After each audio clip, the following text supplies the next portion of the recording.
in Facebook world. If you're tuning in, if you could leave a note in the chat box so we can make sure that we actually are live. Usually takes a few seconds for Facebook to catch up with us, but it looks like we might actually be live. Hallelujah. I'm going to post a link in the, well, it looks like a few people are joining. So welcome to those who are joining us. We are happy to bring you another Facebook Live. We're going to hang on for just a few seconds to let people kind of join us. But if you are out there and you can hear us and you can see us, if you can post something in the, oh, there's hello from Alaska. I was going to say, if you could post something in the comments, that would be awesome. And I'm going to post our Facebook page in here. I mean, Facebook group in here, which I always forget to do. Yeah, we're glad you guys are here. We'll get started shortly here.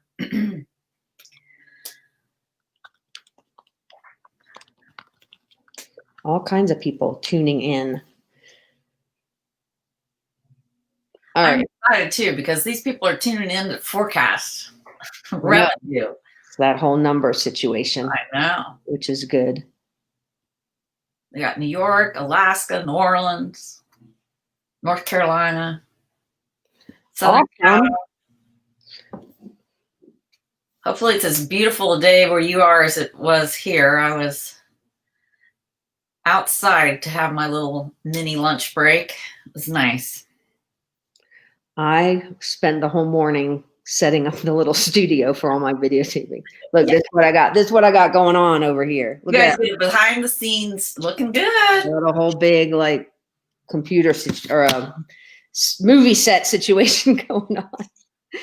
I have to record a bunch of stuff this afternoon. So anyway, welcome everybody. I did put in the comments because I forget to say this every single time, except for maybe twice. But we do have at the Dog Gurus, we have a Facebook group. Obviously, we have a Facebook page, which is what you're on right now. But we actually have a Facebook group called Grow Your Pet Care Business, and it's open to anybody. So if you want to join that to talk to others and share ideas and help one another, we try to have a very positive, encouraging group. If you try to sell something on there, typically I will delete you. So don't be posting things for sale on there, but unless you get permission, obviously, if you ask me for permission and it's something we would recommend, we will let you post it. But we really just have that as a community, and we try to just be positive and helpful to one another. So feel free to join that. The link is in the comments. And do you want to just jump in, Susan, to this? So we are super excited to have so many people on to talk about numbers, because the one thing that I feel like the pandemic has done is kind of made the reality of how important it is to understand your numbers just come to the forefront for so many people. So those of you that have always really understood your numbers, that's awesome. Now you see why that really helps. And those we've had a lot of people reach out and say, now I get why we should. And so we just want to take that idea and help you understand now forecasting as things start to open up again. So thankfully, we are starting to see cities and counties and states begin to relax some of their stay-at-home orders a little bit. So we've also heard from folks who are starting to get some lodging for weekend trips that people are taking to go see their family. So that's all good. But we're at the point of like, well, our budget is out the window. I know for the Dog Gurus, Susan and I have probably done, we are now where we're doing our budget weekly and looking at it weekly because things are changing so fast.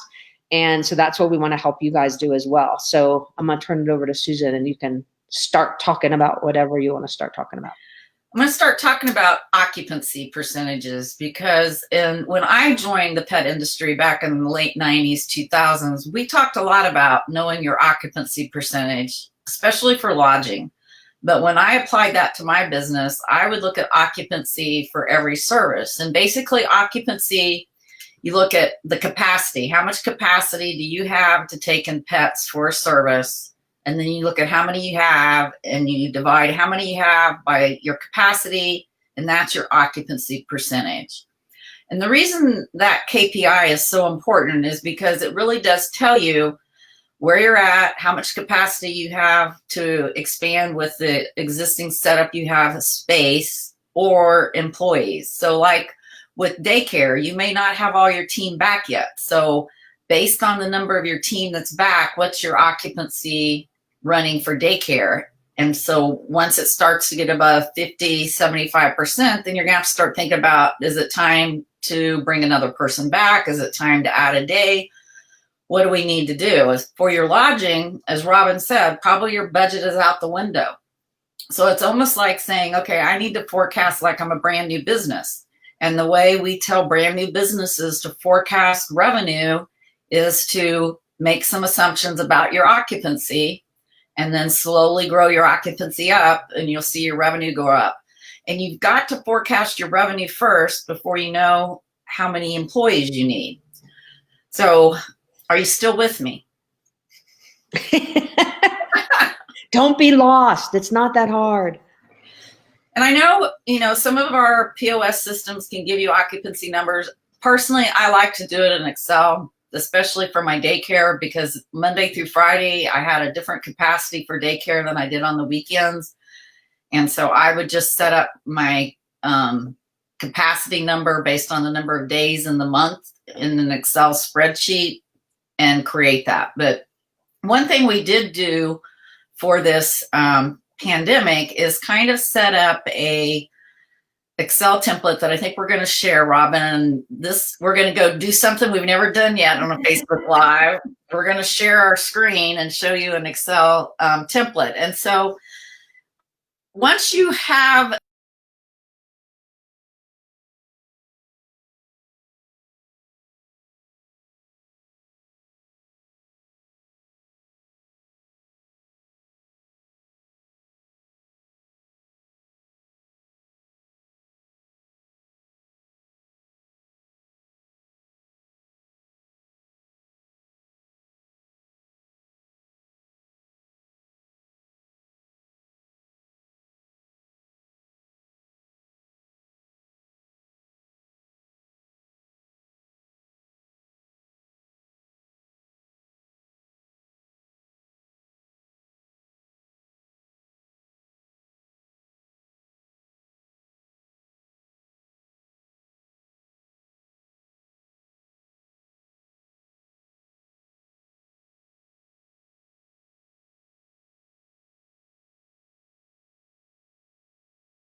occupancy and then increased it. And then we did, okay, what if things are better than I think? So we did a— Hang on a second. Susan, can you still hear me? Yes. Okay. I think they said when you disappeared, they couldn't hear you. So I'm going to move myself, but then you're going to have to start over with the screen. I'll just keep the screen on and then you can talk about that. And then we can show that we can send them this file later as well. I'm not ready myself. All right, so here we go again. Can you hear me now? Before I go farther, I want to make sure we can hear. Okay. So what I would do in this pandemic is I would do kind of 3 scenarios. I would do most likely what I think may happen. Then I would do a worst case and then a best case. And don't worry, it's not that hard to do. All 3 of them are on this spreadsheet. So the first one is most likely. We're looking at lodging by month and looking at the capacity, and it changes month to month based on how many days there are in the month. So a 31-day month, your capacity is a little more than a 30-day month. And line 4 is really the only thing that you'll change in the 3 different scenarios. So if you started out, we looked at in June, we think we're going to have a 5% occupancy for lodging, then that means it's 112.5 units. And I know you can't have a 0.5, but don't get wrapped up about that. This is an estimate. That's what a forecast is. And then we're just using an average lodging rate. I know you probably have different size suites and add-ons. Just do what you think your average is, trying to keep this just kind of simple. And so at a 5% occupancy, your revenue for the month will be $4,000.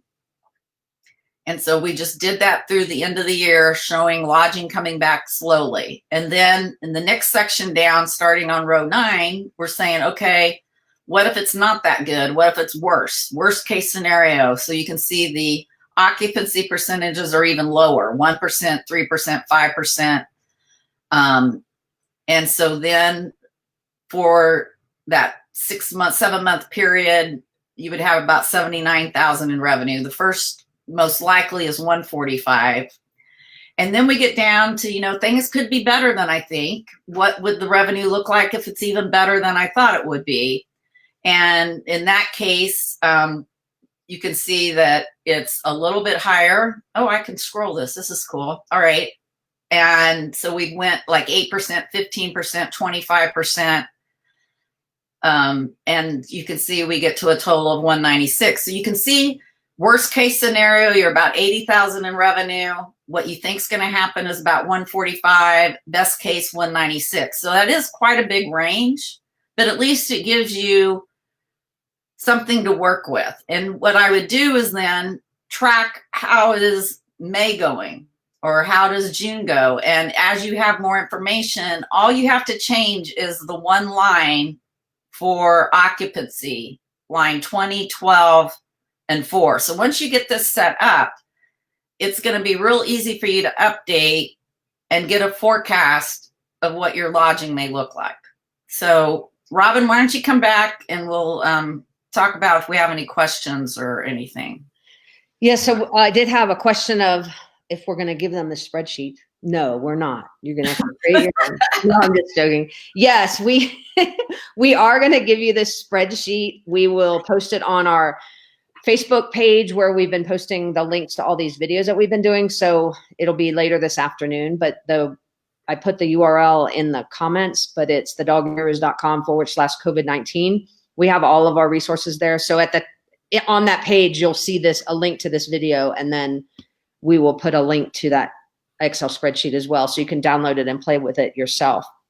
And I think the biggest thing to really start looking at, as Susan said before, based on these numbers, you are going to also use that to base your payroll and how many staff you need. So I think that's one of the first reasons that you want to do this. But I think the other reason is if you forecast a certain amount, now you have a dollar amount that you can play with. And if you start seeing that you're over, that's awesome. Hopefully you can bump that up and it's going to be great. If you're under, then it is going to help you to key in on what other things should you be doing to generate revenue to make up the shortfall. And that's really for those that had a budget anyway, that should be something that you've been doing anyway. If you had a budget and now you know that, like we said, that budget's out the window, hopefully you're now saying, well, what's the shortfall that I need to make up? And that's one of the ways you start to get creative about trying some other revenue streams.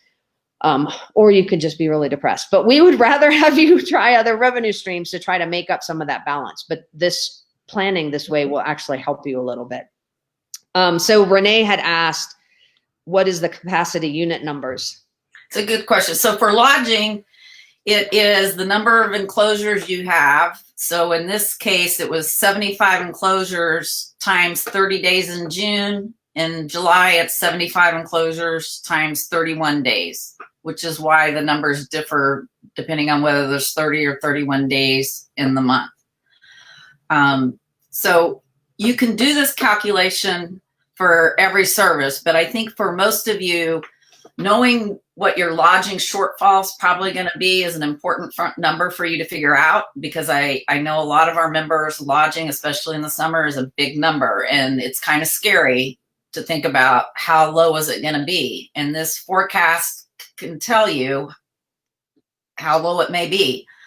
So that's kind of one of the reasons why we did this.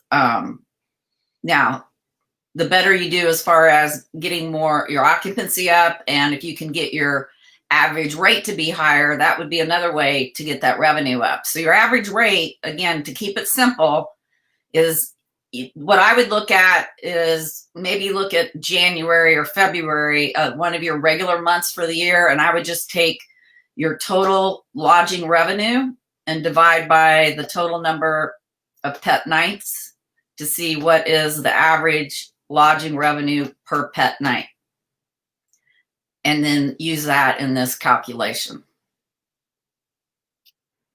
So we good? I think we're good for so far. All right. So what I'm going to show you next in the spreadsheet I'm going to go back down below so the spreadsheet's a little bit larger.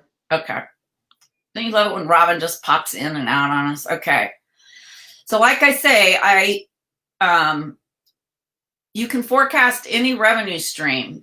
And I think it's important. This could be something that you focus on doing for your business. So in this, at the bottom, there's 3 different sheets when you get this Excel file. So we know for some people, grooming is actually doing well. And so one thing you may be trying to figure out is, how much capacity do I have in my grooming? And is there a way I can even make more capacity so I can take advantage of clients coming back for grooming? So you can do forecasting using occupancy on a daily basis. And so that's how this spreadsheet's set up. And if you wanted to look at lodging on a daily basis, you could do that. I just set up 3 different examples. Use them however you want. But for this scenario, we're saying on a Sunday, we could do 10 either grooming or bath units, whichever you wanted it to be. Tuesday, we probably have more help, so we were up to 20. Thursday was 25, and then Saturday 30. So we're just doing an example with varying numbers and then looking at what our occupancy would be to see then how many units do we have coming in, what is our average rate for grooms or baths. And again, it's the same process as we did with lodging. Our most likely scenario for the week, we would make 5,000. What if it's not quite that good? Well, it drops down to 4,320, 810 less. But what if it's even better to where we can really manage appointments, maybe run a wait list so we are 100% on Fridays and Saturdays. Then we're about 5,000. So we're about $600 for the week over our most likely scenario. So again, just like in the other spreadsheet, once you have it set up, once you set up your own capacity and average rates, you can just change these occupancy numbers and play with them. This could also help you know, when you track it, when you may want to bring on more staff or a way to get more efficient to take advantage of a booming service. So we have no questions so far, which is really amazing because it's just so easy for everybody. Either that or overwhelmed now. Hopefully you're not overwhelmed though. But if you do have questions, post them in the comments and we'll try to help answer those. What we're really trying to help you understand is that the next several months are just going to be a kind of chaotic time, and you can just kind of wait and see how it works out. But the more planning you can do on the front end, the better you're going to be able to manage this whole thing. The other thing I was going to talk about a little bit is that if for those of you that were at the conference that we just did a virtual conference last week, I think. Can't even remember dates anymore. Anyway, it was called Rebound, Rebuild, and Recover.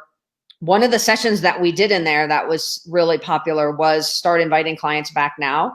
And we had a whole bunch of ideas that we gave to help you generate revenue during this time. And starting now, like what you can do starting today, really last week, that you can do to start generating revenue. Because again, once you forecast these things, you don't just want to sit and hope that it happens, especially those, like, to get that best case scenario, you want to actually take some action. So for those that were on that conference, you can go out and you have 90-day access to review everything in there. So if you missed that session, definitely go back and look at it. For those that weren't at the conference, you can get all the presentations on demand, and I'll put the link in the comments for that as well. But there were just a lot of ideas for you to use to hopefully start generating revenue and meet these forecasted numbers or exceed them, which would be even better. And I saw one of our attendees that was at that conference put out a Mother's Day package special for lodging this weekend, which that's awesome. That's a great idea. Yeah, so she did a Mother's Day lodging special for I think 2 nights, and they would go home with a Mother's Day card. And it was talked about, give yourself a treat, get a break from the dog. He'll come and have a great time with us. And so you may have to do some suggestive selling to get your occupancy up. Yeah, and that we talked about that is a new thing for lodging. Lodging pretty much people lodge when they have to go out of town. So it's hard to influence that behavior because it's really based on when they have a business trip or a vacation or they're going somewhere.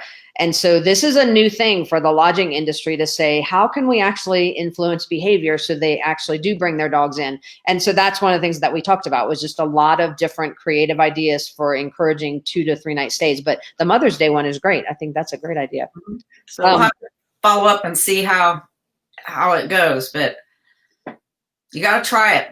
Doesn't cost you anything to try it, especially putting those packages out on social media. Exactly. So Gina said, do you have any tips for pet sitters on the spreadsheet? Pet sitters could use the same grooming, just change line 2 to say the number of pet sits capacity you have to do in a day, or the number of dog walks you can do, because there's only so many, you can only fit so many in. So it's not that this has to be used for grooming. You could forecast lodging every day, daycare every day, your dog training classes or privates. I think the key thing would be the first tab is set up for monthly. The second tab is set up for daily. And I'm going to show you a weekly version. You guys just have to decide which service you want to forecast at what frequency, I guess. Can you say that better? No, that makes sense. I mean, it really depends on, I would say for pet sitters and dog walkers, it's going to be more daily too. Then Deb said, what's a reasonable assumption of decline in business until people travel? I'm using 75%. Yeah, you can see when I even went lower than that in the worst case scenario. I actually went lower than that in most likely.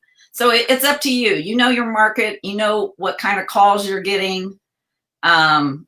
We've heard some people are running at 10 dogs when they have capacity for 100. So they're running at about 10%.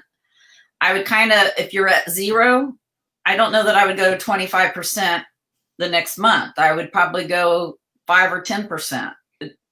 Yeah, and I think kind of decide that. Yeah, and I think it's going to be a gradual buildup. So I would do maybe 10 to 15 for the first month, and then maybe 20 to 25, and then it's going to increase a little bit. But then again, some of it will depend on, can you get any clients in there just for even a 2 or 3 night stay? Because I think people will want, like, I'm actually planning on going to Wichita to see my husband's family this weekend, and that's driving distance for us. So I think people will start to drive as the areas open up, but you probably won't see flying or long trips for a while. So I think it's probably going to be a slow ramp up. And I don't know that 25% from 0 to 25% is probably a little bit too high, I would think too. But it may depend on who's in your area too and what your clientele normally does. So hopefully that helps. All right, so let me show you weekly, and then we can talk about some of the other numbers. So again, the spreadsheet tab 3 is set up to do like a weekly daycare scenario. So again, capacity of units. This one I actually put in that we're not opening up 7 days a week right away. So if your daycare went down to 0 and you're having to build clients back up, this is saying we're going to start with 3 days a week, and we could take 20 dogs per day. Then the next week, maybe we're adding another staff person, or we just think that there'll be more dogs. So we're saying our capacity is 3 of 25. Week 3, we're going to go to 4 days a week, 30 dogs. And then week 4, 5 and 30. What I would do, and this is the way we forecasted it, following the model and the other scenario. If you do something like this, I would really be watching my actuals compared to what I forecast. And if you are not hitting these high numbers, I don't know that I would add another day back and increase the capacity back up. That's the other thing that doing a forecast like this can do for you. So again, in this scenario, looking at daycare, the 3 different most likely, worst, and best case scenario, you may went from 8,500 to 5,300 to 10,000. So again, there's a pretty big swing potentially in revenue. The key is once you get this forecast, then you've got to track and know what your actuals are. And that's going to tell you how to improve your forecast for future months or periods, weeks, days, or whatever. So, Robin, if you want to come back, we can answer questions and kind of move on. Yeah, so I think the biggest thing for those that haven't done forecasting before, because most of you, if you have been in business, are probably doing a budget more than a forecast, which is a little bit different. But we work with forecasting all the time for businesses that are just opening, and because they really don't know. And that's really where you guys are right now, is we really don't know. But that idea of, to go to just a couple days opened at a time, definitely don't rule that out. We talk to new businesses all the time and say, staffing 5 days a week, if you've got 2 dogs each day, is just not as effective as maybe just offering a couple of days where all those dogs come at the same time. It's a better use of your staff. It's a better use of your time. So don't rule that out as an option for something like daycare, because you don't have to open 100% to the same hours as when you closed. This is also a time when you might want to change your hours. So we had somebody we talked to last week, I think it was, that is changing their opening and closing times, and they probably will keep it that way. So this is a good opportunity if you thought, wow, I had really long hours before, to look at changing those as well. So you don't have to come back the same way you closed. So just remember that and be open to creative ideas about all of that.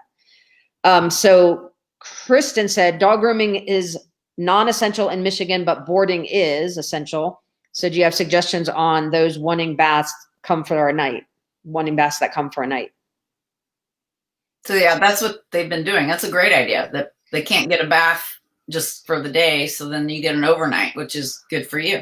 Yeah. And I would say that I would promote that as a lodging service, not a grooming service, if that makes sense, because you are kind of playing a game with the state about what you're doing. But if you're offering it as a service with your lodging, and you're not promoting the grooming per se, it is obviously a grooming service, but you're tying it into this is what lodging dogs get when they go home, then I think that's a great idea. So hopefully that makes sense. And then Pat said, should we do our projections as a percentage of last year's monthly revenue stream or a percentage of occupancy? I would do occupancy, because it's going to be, I think you have more control and it's easier to do these scenarios. In most typical situations, I would have done budgeting based on last year's revenue, but I think you're going to be so off that I think you're going to get better data and have a better understanding of what's going on with your business if you base it on occupancy and then you really track your occupancy at least weekly, if not daily. Yep. You can get help. You can get your team to help you know those numbers. Do you have anything else to show on that, or am I to hide that? No, I can stop sharing that. Well, I can just hide it down there. Oh, okay. All right. So that if you have any other questions about that, let us know. And the other thing we wanted to talk about real quick is just documenting your loan money. So a lot of people now are getting their PPP loans and their EIDL loans. And so what ideas do you have, Susan, on documenting all of that usage for forgiveness later? Right. I would do 2 things. Number one, I would create a spreadsheet, because, I love my spreadsheets. So I'd be going into Excel and kind of listing by category what's forgiven, what your amounts are that you've spent. And one thing that was pointed out to me this week, because we're in the same boat as you as far as tracking some of these things, is the payroll is a weekly payroll. It's for 8 weeks, which is different than if you pay semi-monthly or monthly, especially for salaried people. You've got to convert that to a weekly and not just what that pay is. And then look at the other things are like rent, utilities. I would schedule exactly what it was. So I would have how much was my loan, and then by category, how I spent the money. And then in another separate folder, and this can be online, I would save backup to match all the numbers that you put on that spreadsheet.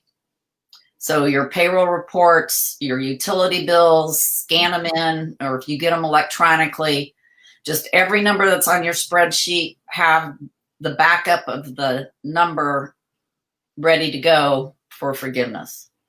And we've heard from a lot of people who had the money was deposited into a totally separate account, and some of the people, the banks actually told you had to set up that separate account and the money went into it.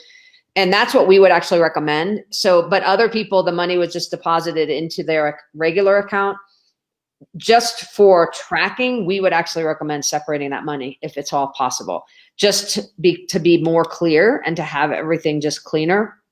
The problem is that what all is going to be required to get forgiveness is sort of a moving target of what they're going to require. So we would just say, go overboard on tracking this stuff. And this is definitely one of those situations where you just need to stay on top of it. You're really not going to want to go back, 6 months from now and try to figure that out, because it's just going to be a huge time waste. I mean, it's just going to cost time. It's going to take you a lot of time to do that. It is just going to be much better and much cleaner to just keep all of that now as you start using that money, because at some point they are going to ask you to reconcile what you spend. And that's how well you can do that is going to probably dictate the forgiveness aspect of the whole of those loans as well. So Pat asked, what utilities are included in the PPP loan forgiveness? Well, like a lot of things with the PPP loans, I've not seen a specific list. So I would use whatever you normally put in your utilities: gas, electric, I think telephone, internet could be considered utility. Whatever you normally kind of put in your P&L as a utility, do that. Now remember, for forgiveness, those rent, utility, mortgage interest can only be 25%. You do need 75% of it to be payroll related costs, but payroll related costs can include not only wages, I think it can include the taxes if they're not being forgiven under one of the other programs, your benefits, those types of things. So I would maybe even have more expenses than maybe even your total loan amount, just in case later on they come back and say, no, internet's not considered a utility. It wouldn't hurt to have extra things there that you could throw in the pot if you needed to. But I would also ask your own accountant and bank, whoever you got your PPP loan through. But I have a feeling some of them, they don't have all the answers on the details yet. Yeah, I would say most of them. And then Mary asked, this is like the question of the century, do you start with the date you received the funds or the date you shut down? I think the PPP starts with the date you got the money in your bank account. You have 8 weeks. Right now, that's the rule. You have 8 weeks from the day the money hit your bank account. Yeah, and that there are small business associations and organizations lobbying Congress right now to change that rule, because the obvious thing for most of us, and it's not just our industry, it's the restaurant industry, it's a lot of industries where they're closed, not and maybe considered not essential, or they're operating at a very low capacity. So they're in the same boat most of us are, which is, okay, now we need to bring our staff in, but we're really not operating at full capacity. So there are organizations that are lobbying to say that 8-week time frame needs to start at a different time, but none of that has been passed. So as it states right now, it's the 8 weeks starts when you actually get the money. So who knows if that'll change or not. And then Deb, I'm not totally sure I understand this question, Deb. Any way to have training expense under payroll? So staff training. Staff training. I was thinking dog training. I get it. See, that's the mindset difference. You go straight to dog training. I go straight to staff training.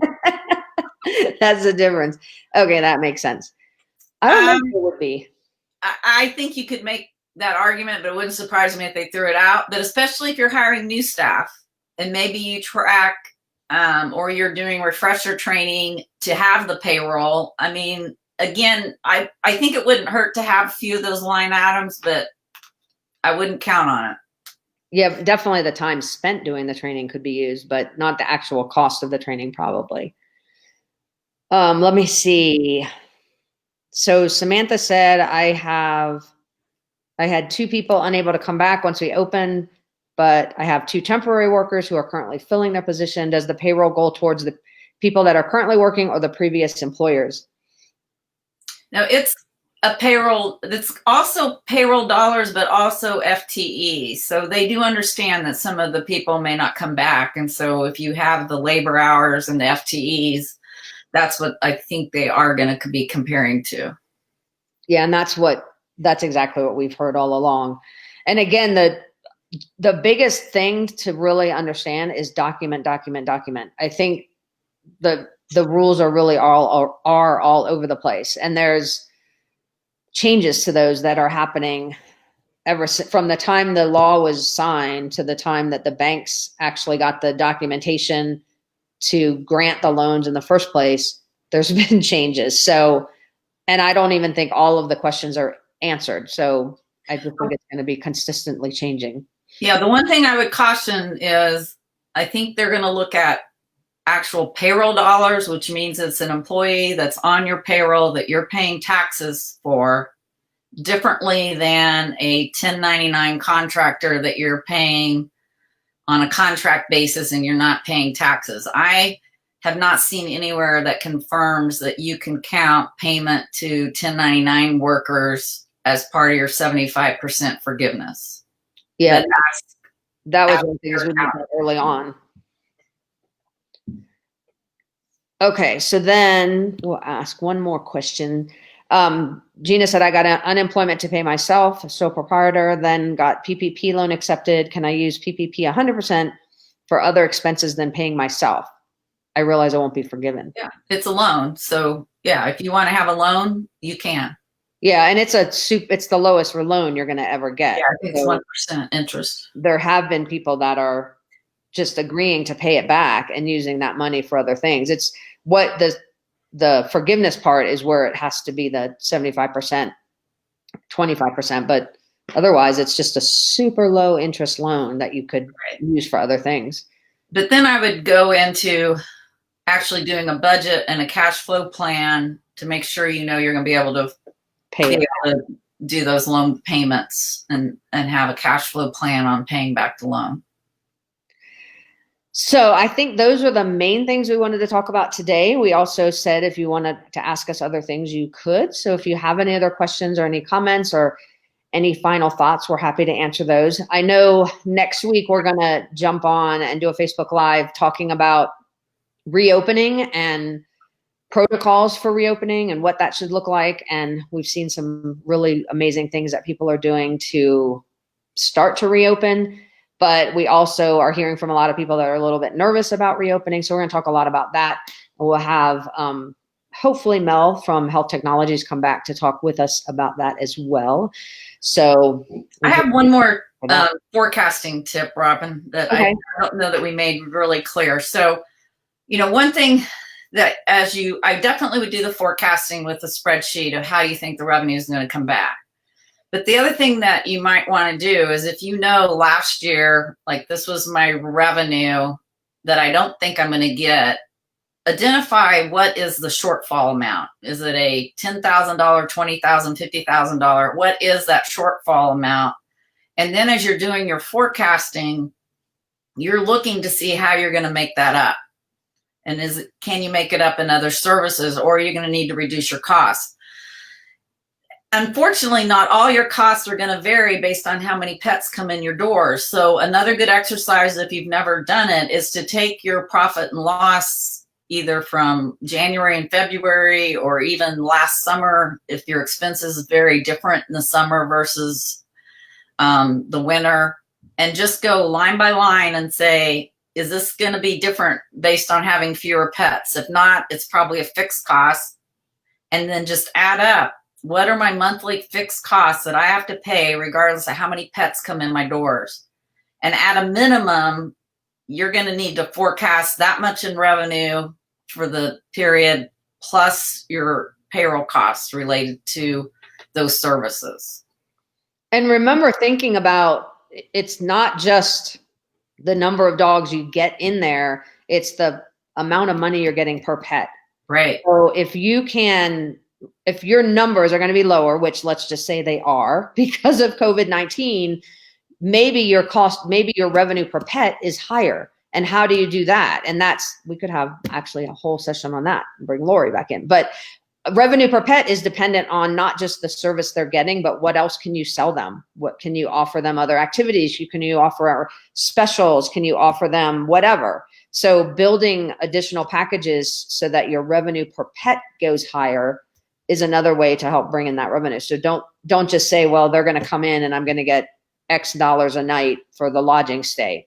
Now you have to be creative to say, what else can we sell them? And if that's never been sort of a model that you've used, it's time to try that, because there are definitely ways you can sell them additional services. And even if it's just a few dollars, if you do a few dollars over multiple pets, you start making a little bit more money. So that's a really good idea too. So this question comes up a lot. So I'll ask this one real quick.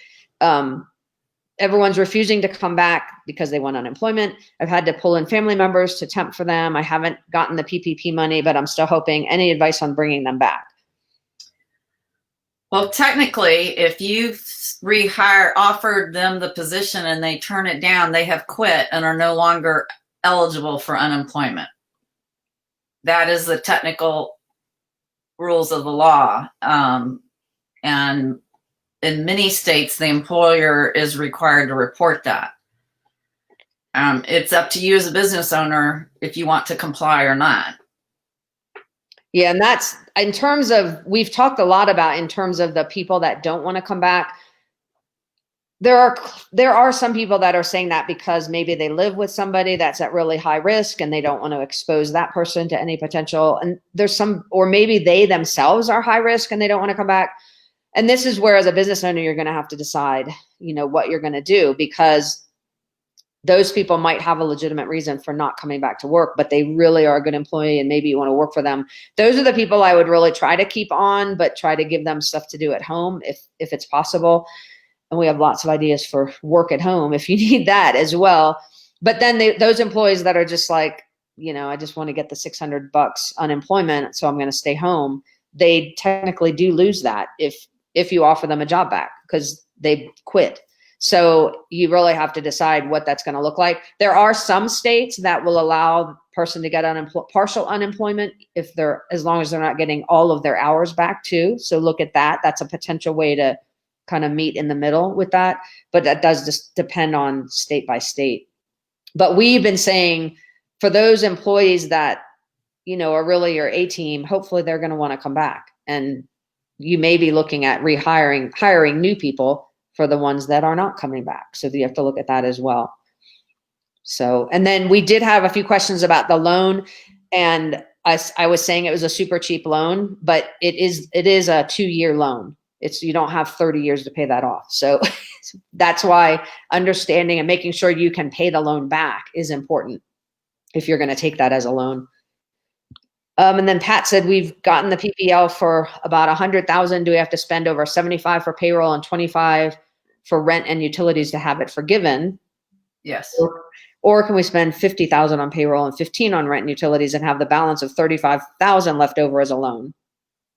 I think you can, but I would ask your bank or accountant on that, because I don't know if they're going to look at the same. I would guess they're going to look at the same ratio on payroll to utilities if you don't want to have it all forgiven, but I wouldn't take our word for that. I'm going to disclaim on that one. Yeah, and that's what I would say too. I would definitely, it's definitely for the forgiveness, you have to do it the first way, but they may let you do the loan, but I would definitely ask on that. And then Mary talked about things she's starting to open up. So they have some protocols in place and people have been compliant. Numbers are really low. Their dog trainers are not doing lodging or grooming. So, and staff has all returned. So that's awesome. Good. Their staff has all returned, which is good. And she said earlier it was a little bit kind of nerve-wracking to start opening again. So that's what we're going to talk about next week. But I think we've answered, most of the questions. If you have questions as this comes up more, definitely reach out to us. We have that COVID-19 page where we will put that spreadsheet later this afternoon, as soon as I get a chance to add it to everything. Yeah, and make that spreadsheet your own. Put your own capacity numbers in there. Put your own services in there. It's just a shortcut to get you started, so you don't have to start from scratch. Yeah, and the numbers in there are all hypothetical, so you can fire all the numbers and do whatever you want with it. Those weren't meant to be like, these are the numbers.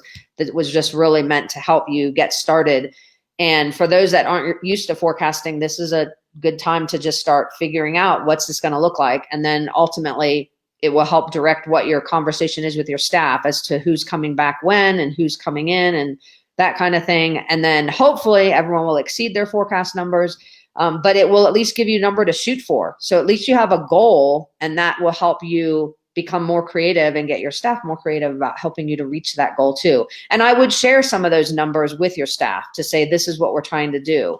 And they may have some of the best ideas out there. And then again, look at that. If you're looking for ideas, check out our COVID-19 page, because we've got tons and tons of revenue generating ideas on there. And then you can also check out the Rebound, Rebuild, Recover, because all of the sessions that we did for that are on demand, and you can sign up and get that as well. And those sessions also give you CEUs. So if you're a dog trainer and needs CCPDT CEUs, that's a mouthful, or you're a PAC certified and you need PAC CEUs, the conference content is authorized, approved up to 30 CEUs for each of those organizations. It all depends on how much content you watch, but it's the cheapest way I think you'll ever get that many CEUs ever. So definitely check that out. And if you only listen to one session on there, I would go and look at the start inviting clients back now, because that's going to really be the most helpful, I think, in terms of helping you reach some of these numbers that you're forecasting. So anything else that you have to say? I'm just going to say this is the time to be creative and to try new things, because once you know, and it really does help to know what your revenue goal is that you need to meet to pay your bills. That's very motivating. Robin and I can tell you, once you know what your number is, you can do some forecasting and figure out ways to get there. Because people are spending money, and people will spend money on their pets. So be creative. It's time to try some new services. This is not the time to just sit back and wait for it to end, because it's not ending soon. Yeah. And that's the interesting thing. I was telling someone the other day, I was like, this is the best time to try stuff, because if you totally fail, people are so forgiving right now. Like and if you find out it's a great way to generate revenue, you might keep doing it for the future. So it's a great time to try any kind of idea that's possible that will help you to generate revenue. And I would talk to your clients too, because they may have ideas for you.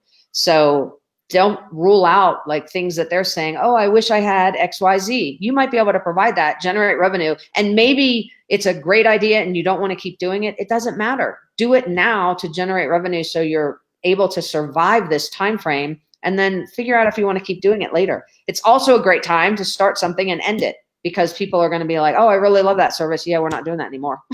But it's an easy time to say that, because people know everything's kind of in a weird state because of COVID-19. So Joseph said, we're opening a new daycare in November, so we're about to start construction. Do you think all this will have passed by then? I think we'll still have some lingering effects in the fall, but I'm hoping the bulk of it has passed. I'm hoping by then that airlines are starting to have a little bit more capacity to fly. And I think last time I looked, airlines were like, average airplane was having 3 people on it. And now I think they're up to 23. So yeah. It's a good. They're tracking their occupancy, I can tell you for sure.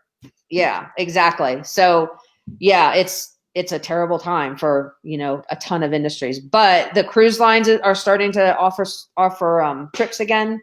So I think by the fall, we're going to see a little bit of that picking up. I'm hoping by Christmas, we'll still get a lot of lodging, because people at the very least, I think, will drive to see families. I don't know how much flying. I think there'll be some more than now, but it's definitely a time to be creative to get through that time frame of the weird situation we're in right now. So, but if I was doing a forecast for a new business that was opening in November, I would probably do a most likely, worst case, and best case. I might not show that to the banker, but I'd want to know it for me. Yeah, I would agree with that. All right. Thank you guys for all joining us today, and look for our emails for next week. We'll be on, I think Tuesday, but I'm not sure yet. So I can't remember what date we said, but anyway, we will be on next week talking about thinking how to reopen and things to take into consideration as you do start opening again. And like I said, if you have any questions, give us a call or email us, and we're happy to help you that way. But thanks. Have a great rest of the day, everybody. Happy Mother's Day to all of you out there.